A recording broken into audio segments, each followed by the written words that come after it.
So today I want to talk about sabotage, specifically self-sabotage, because I have experienced this a lot in my life, and it was very confusing to me for years. So what is self-sabotage, and what does it look like? What I found is that identifying it is really important. It's really key to understanding it. So for me, it was things would start going really well in my life. I would start getting exactly what I wanted. My dreams would start coming true, literally. And then I would do something that would sabotage it. And it seemed unconscious to me. It seemed like I didn't mean to do that.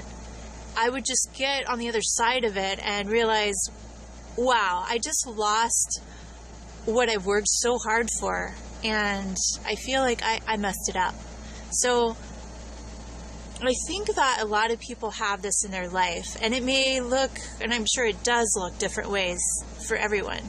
But for me, it was in high school, got accepted into a dance program, a performing arts high school, like Fame. It was my junior and senior year, but I was ready.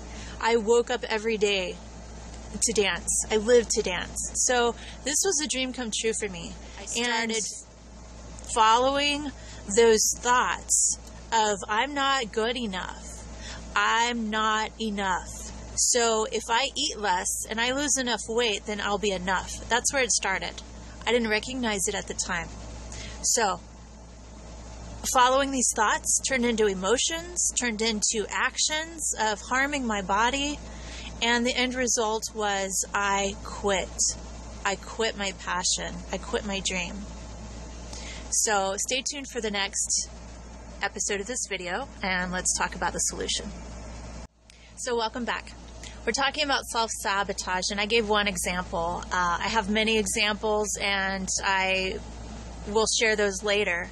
Because like I said, I think self-sabotage touches each one of us in different ways. So make this personal to you and really identify where in your life that you have recognized self-sabotage.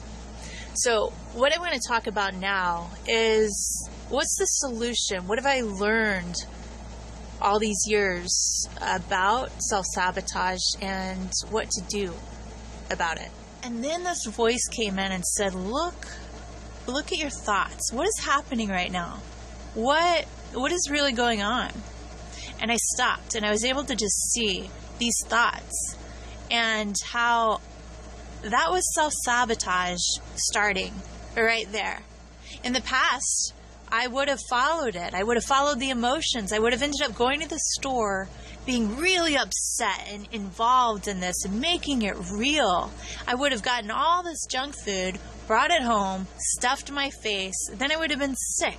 And then I would have judged myself and beat myself up. And all of those negative feelings would have stayed in my body and caused weight gain. It would have caused exactly what I was trying to run away from. So two things are happening here. Addiction is kicking in through self-sabotage, and old programs are coming up.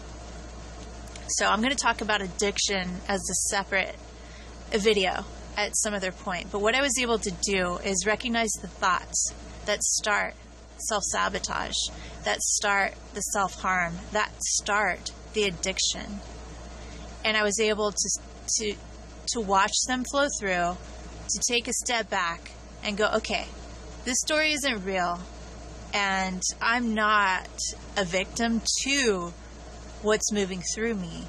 I can just feel hungry and see what that feels like. I can feel bored right now, I can allow this feeling of boredom to just move through me. What does that look like? And what are the thoughts that are attached to it? And is it okay? Is it okay to feel hungry? Is it okay to feel bored? What's that like? What would it be like to love myself, even feeling really, really hungry, to feel starved, to feel bored. So when I was able to do that, I could really sink into it and just feel it. And then something funny happened. So my boyfriend came home and he had this amazing food for me that he brought from work, and that doesn't usually happen. And so the other part that I got from that was that you can trust that you're being taken care of right now, and just trust what you're feeling, and you're going to be okay.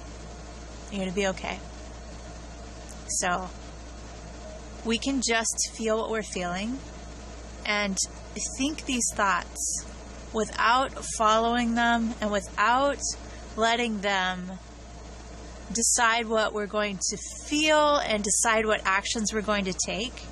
And that's the choice, that's the power that we have over self-sabotage and over addiction, because this has been my addiction, food. So this is more powerful than I originally thought, and I wanted to share it with you. And we'll talk more about this later. Thank you. If you'd like to read more, go to michellemira.com. Okay, see you next time.